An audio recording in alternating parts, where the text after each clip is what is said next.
being called a racist is about the most horrific thing you could say about somebody. You've now got 8 of the Democrats running to replace him. Sun's kind of crazy out here. What's up, folks? What's happening Saturday evening, 6:30. It's working. Hope the mic is going good so you can hear me. What's going on, folks? Saturday. I just came across. Now, I usually don't do a lot of stuff on Saturdays because I have my Sunset Sundays. You probably hear this TV in the background. That's MSNBC. My mother's in there probably watching it. Or might be watching her. But what I want to say to you guys is that I just came across a video. And then I'm gonna have to say this. I follow this guy all the time. He got a lot of things good to say, but sometimes Dr. Boyce Watkins, okay. And I'm not. This is not to down him, but one of the things I want people to understand something, and this is where they talk. It gets very funny at times. He made a statement about whether Donald Trump is a racist or whatever. Yeah, we know he's a racist. Yeah, and there's been known that he was a racist since the 70s. And granted, they knew he was racist when they let him in for the presidency. One of the things y'all don't know is that as a voting block of people, we do not vote truly for the presidency. We vote for the electors. Okay. You don't believe me? There was a video on YouTube by Lawrence O'Donnell. It talks about the what did he call it? The first Monday after the Wednesday of the vote or something. Look it up.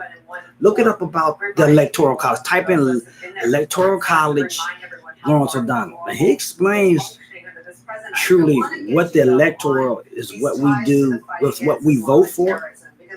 Okay. And in actuality, they could have stopped Donald Trump on that December from him being truly president if they wanted to. That's why I'm saying our vote doesn't really count in that aspect, because we do not actually as a bloc vote for people or the presidency. We vote for the electorals, okay? Doesn't matter about the popular vote. Hillary Clinton won the popular vote, but doesn't get you the White House. That's what most people didn't understand, and I was guilty of that. I didn't understand that either. I knew about the Electoral College, but I didn't know from that extent that we truly do not vote for the presidency persons per se. We vote for the electorals, who in turn vote in the presidency. So, knowing that, like I said, look that up. Knowing that they knew that he was racist, they let him in the presidency because this is a backlash from having a 2-term black man as in the White House.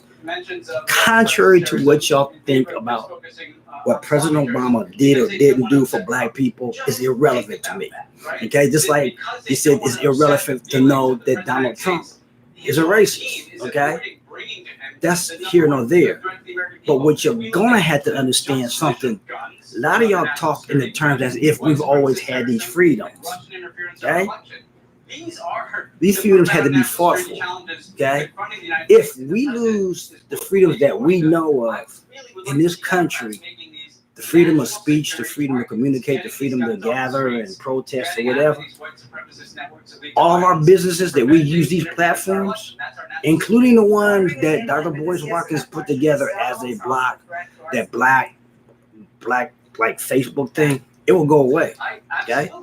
Don't take for granted that shit can't go away. This is one of the reasons why you got to look from terms, regardless if the Democrats and the Republicans may serve 2 masters, or may serve the same masters, okay? But we know blatantly how the Republicans feel about us because they are subscribing to the nigga in the White House, okay? They subscribing to it. We got to take the least of 2 evils, okay? And it seems like that's what the Democrats. Now, we can argue that point all we want, but if we lose our freedoms to do what we're doing on these mediums, it ain't gonna matter what y'all don't like, Democrat or Republicans. That's what we're fighting for, and this is what I feel like sometimes Boyce Watkins doesn't get conveyed out to the public. It ain't about whether you don't vote or not, but if you lose your freedoms, all this work that we do to spread, even to help our communities, don't mean shit. Okay, not just black people will suffer, everybody would. And if you ain't in that upper echelon of the 1%, it ain't gonna matter. Being a millionaire in today's economy ain't shit. It's like $1 million like $100,000 now.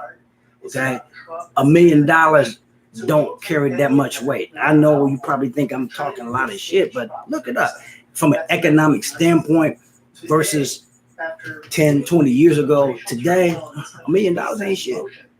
Maybe even multi-million dollars ain't shit. Okay, we're talking about now billions of dollars that are allocated through everywhere. We're talking about really now trillions of dollars that are allocated through communities and systems. Okay, so pretty soon, $1 billion may not be worth a damn thing. You ain't got to believe me. Do the math, look it up. Maybe you even ask Dr. Boyce Watkins. Maybe he won't even tell you that because he's supposed to be he's the economist, the PhD in stock market and whatever. But one thing we got to really look at from the standpoint of if we want to maintain the sovereignty, our lifestyles, and what we do today, we gotta protect those things. This didn't happen osmosisly, and I think some of y'all who are in your mid to late 40s, under 50, y'all realize that. At least you don't talk as if you realize that. You talk as if it don't matter. Well, if I vote, it don't matter. Well, in turn, the physical thing of voting, you're right. Okay, as I explained earlier, you're right. Okay, it doesn't. But like what has been said in Dr. Claude Anderson's book, Black Labor, White Wealth,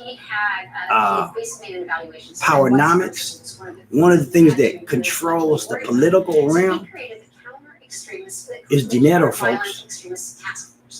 People who have wealth control what's happening in the political game. The problem with black folks, the problem with Latinos, and even the problem with certain poor whites, if you don't control enough wealth collectively, they ain't listening to nothing you say. Okay? There was a line, I've mentioned this, there was a line in the third Godfather,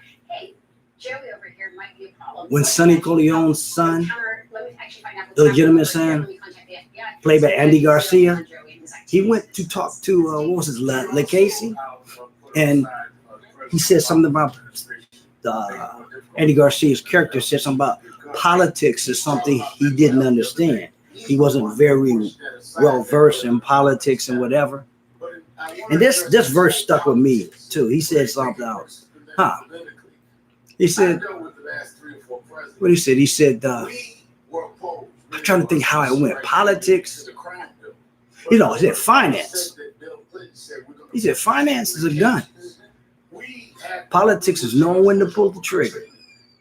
Okay, look it up on YouTube. There's an excerpt of it. If you want to look up Third Godfather, Casey with Sonny Corleone. I can't remember what was his name. Well, whatever his name was in there. That's a powerful statement, and it's so apropos today because we live in a society where we live in a capitalistic society, and we can argue all we want about the rich. We can argue about these big conglomerates not paying taxes, and we gotta look at it from this standpoint. One thing, and I'm gonna say this again. I've said this in the video. I didn't vote for Donald Trump, but one thing I have to agree with him about is that people like Hillary Clinton, even Obama. Well, he wasn't around. He's not as old, but all those people that were been in the Senate, Congress 30, 40 years that wrote the laws of the taxes took advantage of the same tax advantages as Donald Trump did. But yet now we're going to sit up here and talk about, they don't pay no taxes on this and that. Well, motherfuckers, you the ones that made the laws. Now you're going to bitch about they don't do it and you doing the same goddamn thing? It's bullshit. Okay? People talk all the time out of the side of their neck when somebody else is the advantage of it, and they do the same thing. And what the normal people or the working class people that don't understand, read, folks. That's the biggest problem. That's the biggest thing to do is educate yourself. Don't get caught up in the shit because you got a degree from the system. That system is only there to make you compliant. That's not being educated. Okay? Contrary to what we want to believe, most of us in the black community seem to always want to be thought of as being educated with we got a PhD or master's in something. Bullshit. If we're gonna talk about the system, let's talk about the system from the real standpoint that the system's educational system is based off of your compliance, your following the rules, your obeying, doing this. That don't make you educated. It just make you compliant to do what they want you to do when they want you to do and how you want you to do it. So let's don't get it fucking twisted, folks. Okay, it ain't the same thing. Education and being really education and aware, two different things, especially outside the matrix of the system.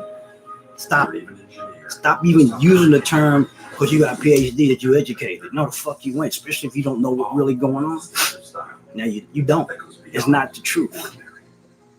Read 2 books. 3 books I would tell you to read. Family taco night is a heartburn night you can plan for. With surprise pizza, 8 Rules of Money. You didn't expect. Robert Kiyosaki, The Conspiracy of the Rich. Unfair Advantage by him, the same author.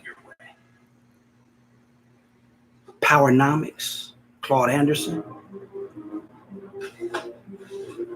Black Labor, White Wealth. Those are 4 books I would challenge you to read. You can get them all from Amazon. You can get them all on Amazon. Okay? I'm an Amazon associate. So if you want to know, I can give you the links to those, but you're gonna have to hit me up on them. I'm just not gonna give out the links. You want those links for those to get these books?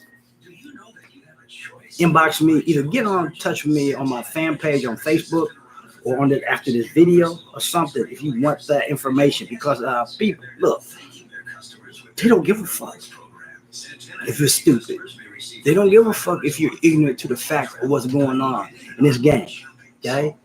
From politics to finance, because the rich play a different ball game. They play a different ball game, even from politics. Okay, they play a different ball game. We already know they play a different ball game when it comes to finance and wealth. They sure and fuck know how to play a different ball game when it comes to politics. And yes, both the Democrat and the Republicans too. I have to agree. I've said this before. They play their same game, but yet we gotta choose our poison. Okay, we gotta choose our poison.